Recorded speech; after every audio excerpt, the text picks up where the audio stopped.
خانم دکتر ماهبانو تاتا اصالتاً از هندوستان بودن، در کشورهای غربی مخصوصاً آمریکا درس خوندن، اما بعدها اومدن ایران و اومدن کرمان و در دانشگاه کرمان رشته آمار رو بنیانگذاری کردن، پایه‌گذار رشته آمار شدن و سالها تنها توی کرمان زندگی کردن، بسیار خوب، مهمان نواز با دانشجوهاشون، با همکارانشون.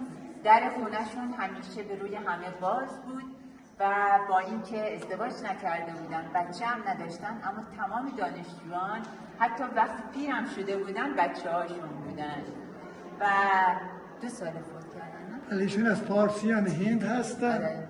و یکی از اساتید بسیار محترم دانشگاه.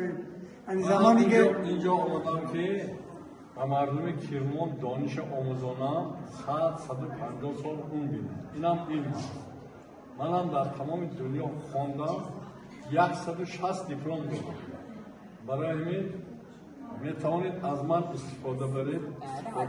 شما نباید برید تاجیکستان، باید اینجا باشید کرمان. در تهران یک سرمایه گذار تا آخر عمرشون کرمان و شما اینجا تهران ایران باشید. در تهران یک مردی سرمند کلام، وقتی که ما هم صحبت شدیم برادرانش جمعه که این مردک و خانته و زنده که تاجیکستان نرد کرد.